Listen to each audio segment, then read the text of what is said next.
সম্মানিত দেশবাসী, আমি cancer specialist doctor S M Sarwar. বিশেষ করে আপনারা জানেন, ক্যান্সার হলে আনসার নেই, ক্যান্সার হলে মৃত্যু হবে, এটাই সকল ডাক্তারের বক্তব্য। সারা পৃথিবী জুড়ে ক্যান্সার, কিডনি, থ্যালাসেমিয়া, এইডস এই সেক্টরকে মরণ বিধি বলা হয়।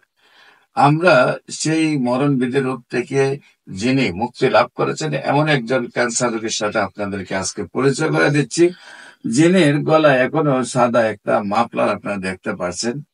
উনি যখন জানতে পারলেন ক্যান্সার, উনি তখন কাপড়ের কাপড় গলায় নিয়ে নিলেন যে মৃত্যু তো হয়ে যাবে, আমার গলায় কাপড়ের কাপড় নিয়ে নিলাম।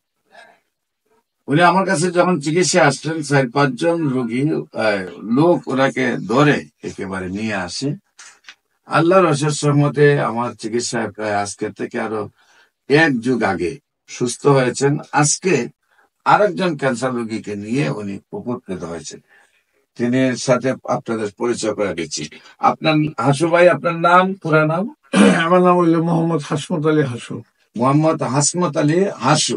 আপনার হইল পিতার নাম? মরহুম শাহাদ আলী। মরহুম শাহাদ আলী। আপনার গ্রাম? গ্রাম হইল রৌহা। রৌহা থানা জেলা শেরপুর। Post office?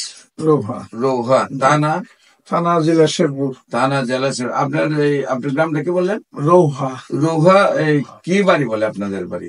রৌহা ফকির বাড়ি। রৌহা ফকির বাড়ি হলো আপনাদের বাড়ি। আপনি কিভাবে অসুস্থ হলেন, কিভাবে আপনার কোথায় কোথায় চিকিৎসা করলেন এবং কিভাবে আমার কাছে আসলেন এবং কিভাবে সুস্থ হলেন একটু বলেন। আমি বিভিন্ন জায়গায় চিকিৎসা পত্র হয়েছে, কিন্তু কোথাও কোনো কাজ হয় নাই। পরে লাস্টে ঢাকাতে আইসা ডাক্তার সারোয়ার সাহেবের সন্ধান পাইয়া পরে ওনার চেম্বারে আমি আসি। ওনার চেম্বারে আসলে পরে উনি আমার কাগজপত্র দেখে আমাকে খুব সাহস দিল এবং ওষুধপত্র দিল। 2 মাস দিন আমার খানা পিনা বন্ধ ছিল। আমাকে বলছে যে আপনি ইনশাল্লাহ 1 সপ্তাহের মধ্যে খানা পিনা খাইতে পারবেন।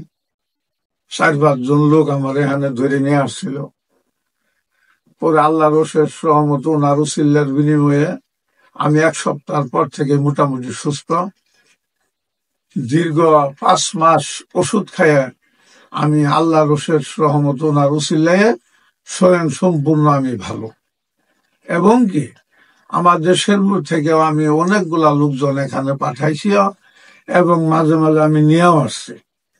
এখন আজ পর্যন্ত আমি কোনো এলোপ্যাথি ওষুধ খাই না। আমি যখন ঢাকাতে আসি, আমার কোনো সমস্যা হইলে আমি স্যারকে বলি যে স্যার আমার একটু এই সমস্যা, স্যার আমাকে বিনি পয়সায় আমাকে ওষুধ দিয়ে দেয়। আল্লাহর অশেষ রহমতে আমি খুব ভালো। আমি আল্লাহর কাছে ওনার জন্য মন থেকে ওনাকে দোয়া করি, আল্লাহ যেন ওনার হায়াত দীর্ঘায়িত করে দেয়। ওনার উসিলায় যেন দেশবাসী নাজাত পায়, এই বলেই আমার বক্তব্য শেষ। আসসালামু আলাইকুম।